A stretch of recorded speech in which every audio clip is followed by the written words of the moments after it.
Welcome to Read and Rise, a place where stories teach, heal, and inspire. If you're learning English and want to improve through real stories with subtitles, you're in the right place.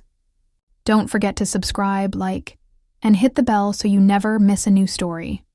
Now sit back, relax, and let this story help you grow, but one word at a time. My name is Emma. I was 26 when I met Liam, a man who seemed like something straight out of a storybook. At that time, I was working at a local coffee shop in Edinburgh. I had no big dreams, just small ones. Enough money to live, peacefully, maybe travel someday, maybe fall in love. Nothing grand, just real. Then Liam walked in. He was tall, confident, and had a smile that could melt snow. He wore a tailored coat, carried a worn-out book, and ordered a simple black coffee. We started talking after he returned the next day, and the next, until his daily visits became something I looked forward to more than anything. He told me he was a travel photographer, always chasing the light, he said. He had been to Morocco, Iceland, Japan, and wanted to write a book one day. His words were magic. He spoke of sunsets over deserts and quiet nights in tiny villages. He listened to me, really listened. No one ever had before like that. He said I was different, real, in a world full of fake smiles and loud noise. I want to take you somewhere far, he once whispered, just you and me, where no one can find us. I laughed at first, but part of me wanted to say yes. After just a month, we were spending every weekend together. Long walks, late-night talks, cooking dinner in his small flat, while jazz played low in the background. It felt effortless. One evening, under a sky full of stars, he said, "Emma, I've never felt this way, about anyone. I want to build a life with you." He took my hand, looked me in the eyes, and said, "Let's leave everything behind. I'll take you around the world. We'll live free, no rules, no maps, just us." I should have been cautious. I should have asked more questions, but I didn't. Instead, I believed him. Because when someone promises you the world, and you're standing in the dark hoping for light, you don't always see the shadow behind their smile. After Liam made his promise under the stars, I couldn't sleep that night. I lay in bed replaying his words, again and again. We'll live free, no rules, no maps. It was romantic, wild, and yet, a part of me, buried deep beneath the excitement, wondered how something so perfect could appear, so suddenly. But I pushed the thought away. I told myself love wasn't always supposed to make sense. Over the next few weeks, Liam and I became inseparable. He would surprise me at work with our flowers, take me out for midnight, strolls by the river, whisper plans of beaches and mountain towns, of sipping wine in Italy and sleeping under the stars in Morocco. He painted dreams with every word. He said, "Emma, we'll leave in 2 months. I just need to finish one last job." I didn't even ask what the job was. I didn't want to ruin the magic. He said it involved helping a friend sell property abroad, and that after that, we could begin our journey. Meanwhile, he moved in with me. It felt sudden, but he said it would make things easier. Why pay rent for 2 places when we'll be gone soon? He didn't have much. Just one suitcase, his camera, and a small locked box he kept on the shelf. When I asked what was inside, he smiled and said, "Memories." I laughed. "Are they good memories?" He paused. "Some are." One day he came home with a plane ticket. Just one. "Yours," he said, handing it to me. "For Bali. Our first stop. I'll book mine tomorrow." My heart jumped. "Are we really doing this?" He nodded. "I promised you the world, didn't I? I held the ticket and felt like I was holding a new life. I told my manager I was quitting at the end of the month." My coworkers hugged me, excited and jealous. "You're living the dream," one said. That night, as I looked at Liam sleeping beside me, I whispered, "Thank you for finding me." But outside our window, the wind carried a different message, one I didn't hear in time. The days passed quickly as our supposed departure date neared. I was busy packing, selling furniture, closing my bank account, tying up the loose ends of my life.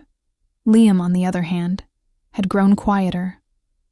He said he was finalizing the deal, always on the phone, sometimes leaving the apartment for hours with no clear explanation.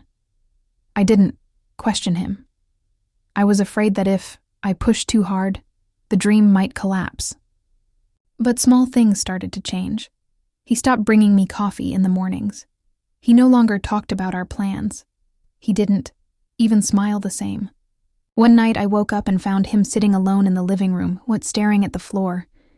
His phone was in his hand, the screen dark. "Liam," I whispered. He looked at me as if I had startled him. "Just couldn't sleep," he mumbled. "Is everything okay?" He nodded. "Yeah, just thinking." "About what?" He stood and kissed my forehead. "About you, about us. Don't worry." But I did. A few days later, I noticed the small locked box on the shelf was gone. I asked him about it. "Oh, I packed it already," he said, too quickly. Didn't want to forget it. I nodded, but something about his answer felt off. Then, 2 days before we were supposed to leave, Liam said he needed to go meet his friend, the one helping with the property deal. "I'll be back late," he said, grabbing his coat. "Don't wait up." He kissed me, just like always.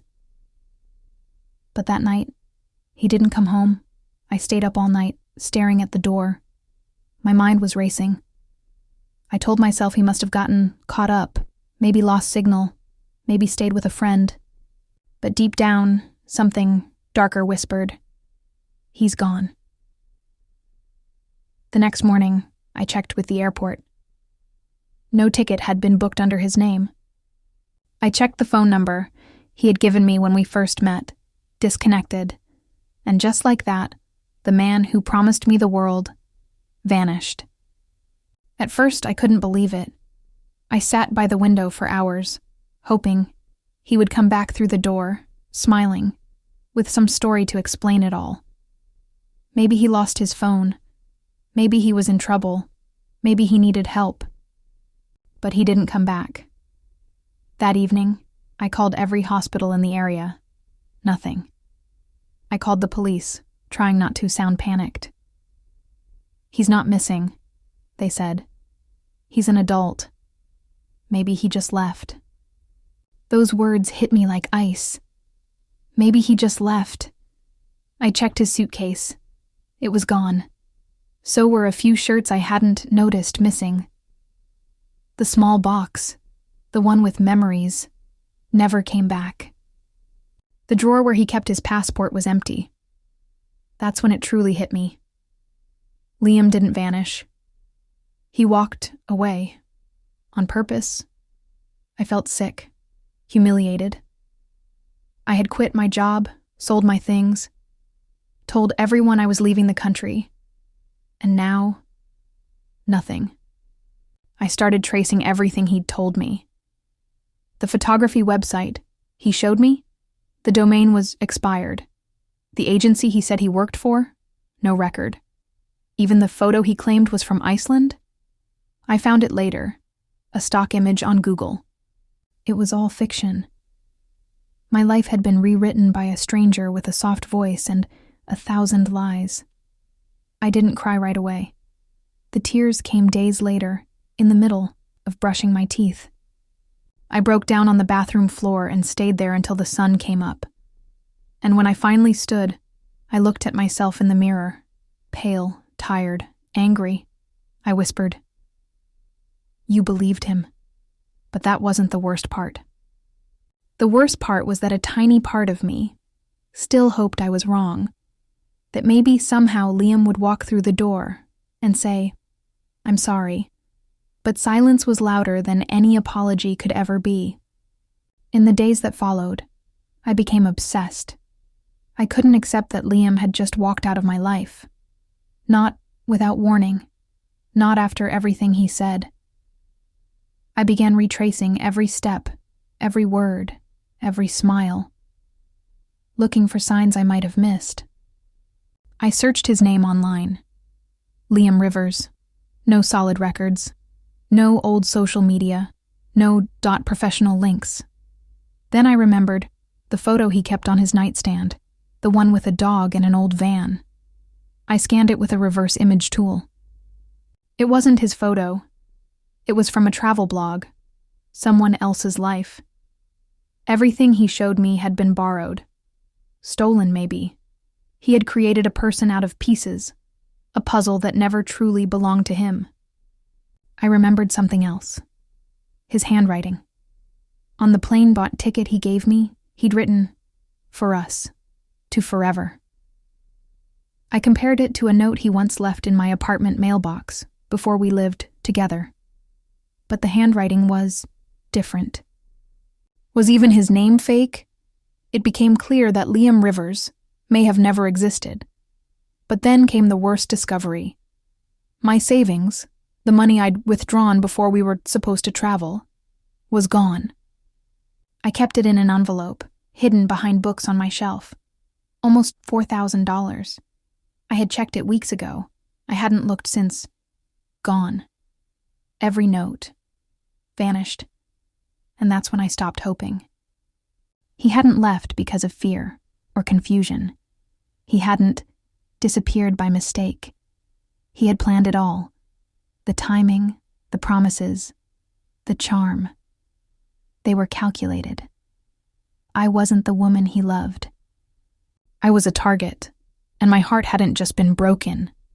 It had been used. That night I sat on the cold kitchen floor, phone in hand, staring at nothing.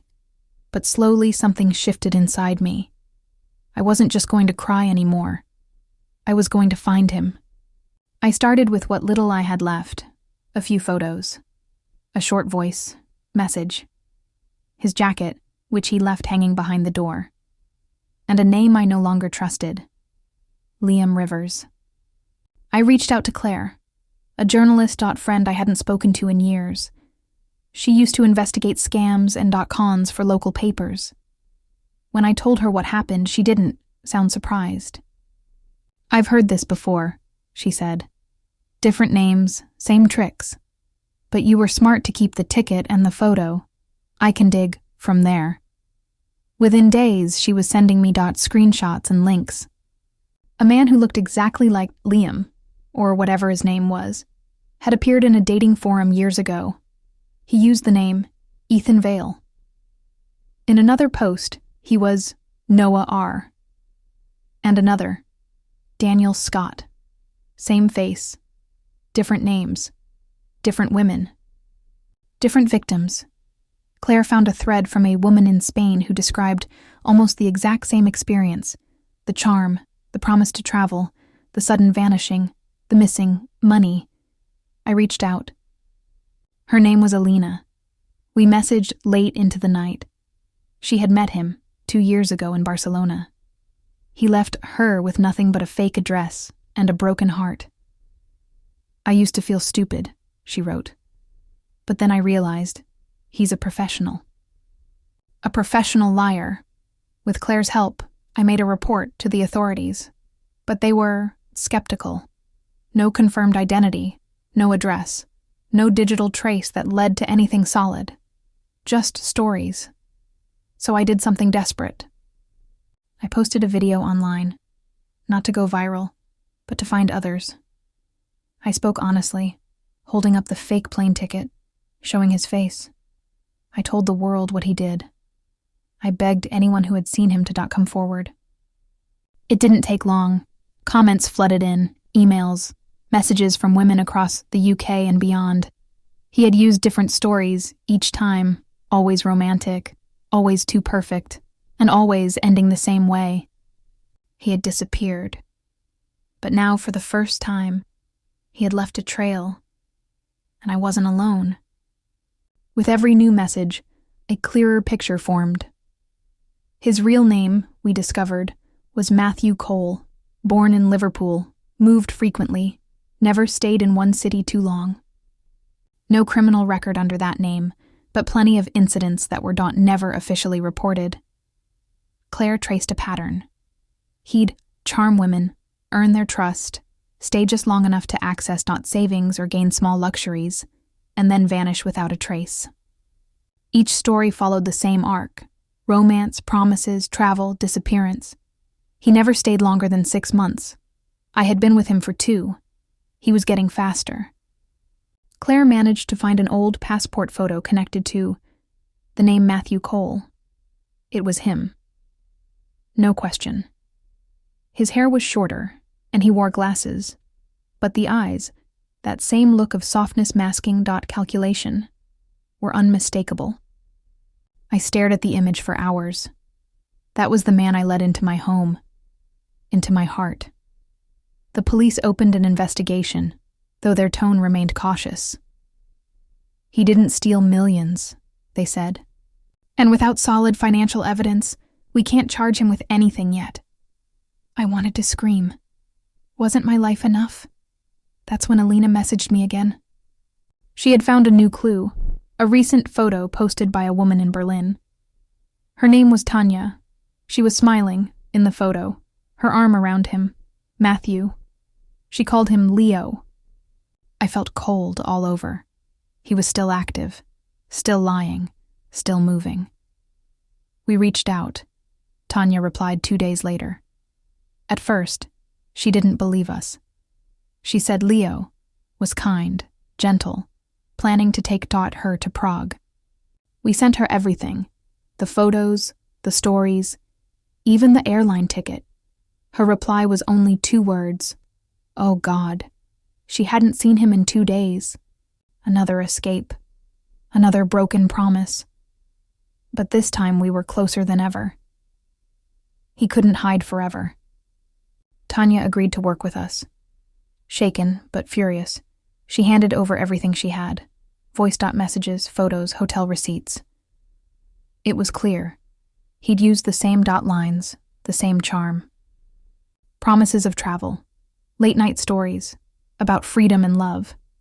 Even the same fake dream of escaping the world together. Claire compiled the evidence into a shared file for the police. Dozens of names now connected across 4 countries. Each woman, a chapter in the same cruel novel. It was no longer just about me. It was about all of us. Tanya's last contact with him was a text. See you Thursday. Prague will be magic. That was our window. We contacted a friend of Claire's, a local journalist in Prague. She alerted local authorities. They were not skeptical at first, like the others. But we gave them everything: passport name, fake identities, proof of financial manipulation. They agreed to watch the hotel, where he promised to take Tanya. 2 days passed. I barely slept. I waited by my phone like it was my only lifeline. Then, at 7:42 a.m., Claire messaged me 1 word. Got him. He had checked in under the name Leo Martin, wearing the same smile he used on all of us, carrying a bag with 3 different passports. The police arrested him calmly and taunted the lobby. No dramatic chase, no shouting, just a quiet man caught by the truth. He didn't resist. He barely said a word. When they asked him if he had anything to say, he reportedly shrugged and said, "People believe what they want to believe." My hands shook when I read that. Because he was right. We wanted to believe. We needed to believe. And he used that. But now, it was over. Or so I thought. The news broke 2 days later.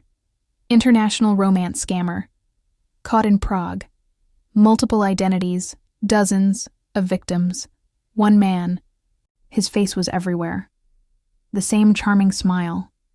The same eyes that once made me feel seen, now making me feel sick.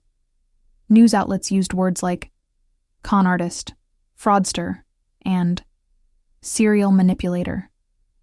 But to me, he was still the man who had once made tea in my kitchen, danced barefoot in my living room, and whispered promises under the stars. The betrayal cut deeper, because it wasn't just about money. It was about trust, about the version of myself I lost in not the process.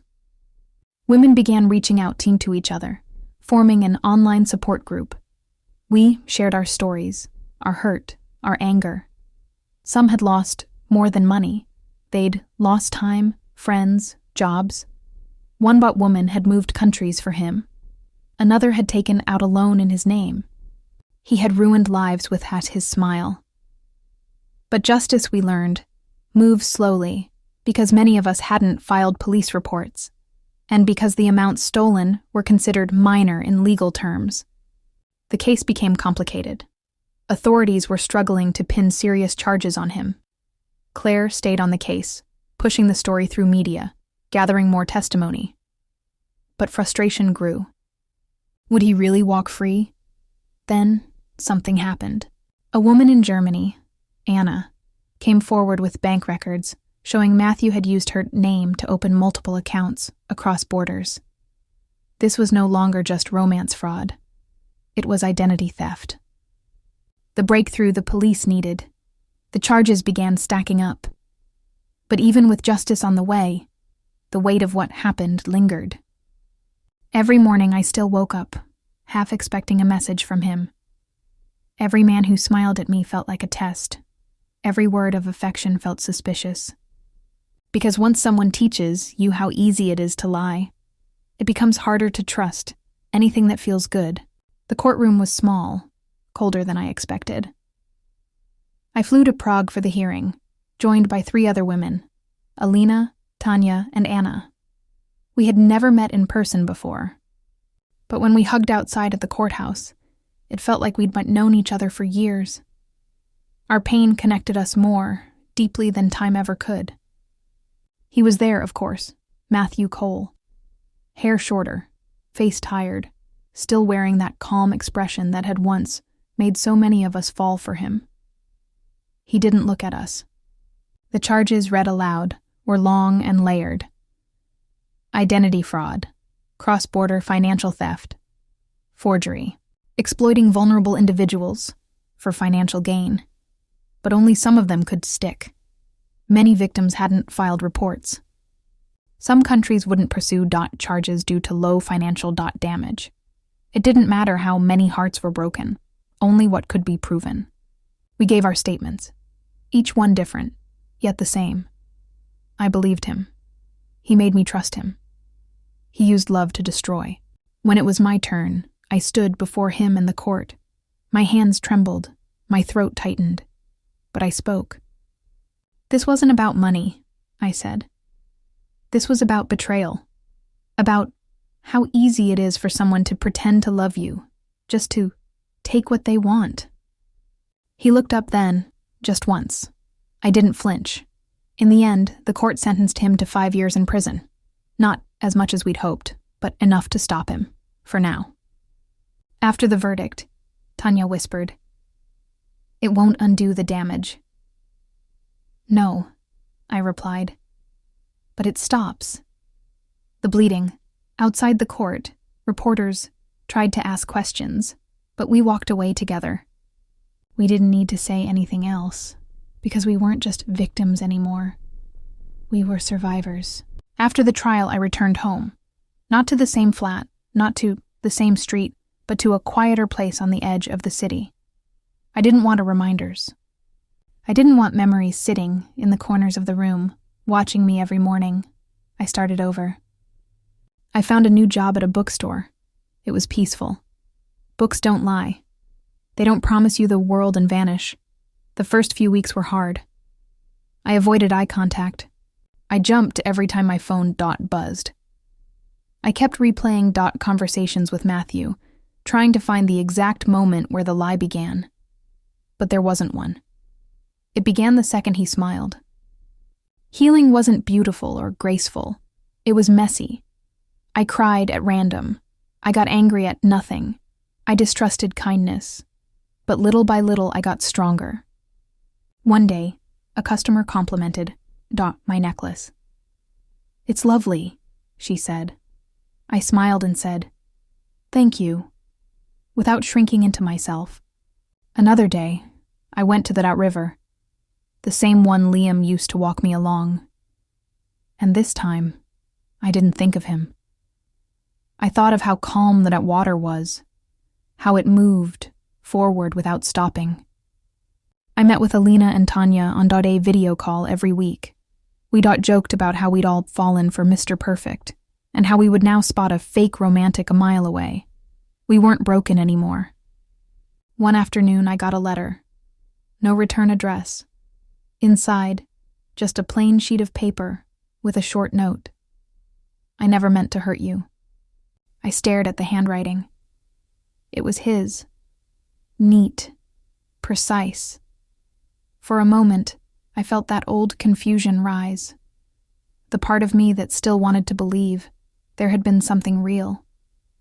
But then I folded the letter, placed it in a drawer, and walked away, because I no longer needed his apology.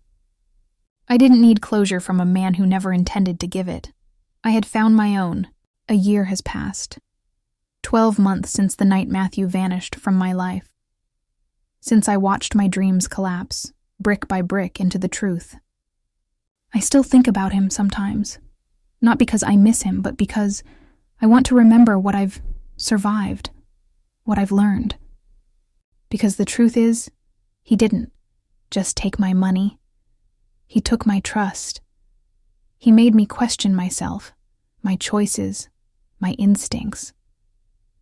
For months, I doubted whether I was strong or smart or even lovable. But not anymore. Now I walk differently. I listen more carefully, not just to others, but to my own voice. I've learned to be gentle with myself.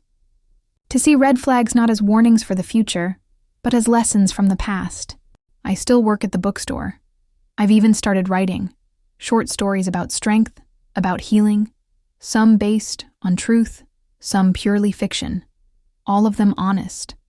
One of my stories was published last month in a small magazine. The editor emailed me saying, "This felt real, like it came from someone who lived it." I smiled, because I had, and now I live with open eyes, not closed to love, just wiser about where to place it. To the people who say, "I could never fall for that," I say this: you don't fall for a lie because you're weak. You fall for it because someone makes it sound like the truth you've been waiting for. And when that truth breaks, you build a better one. Yourself.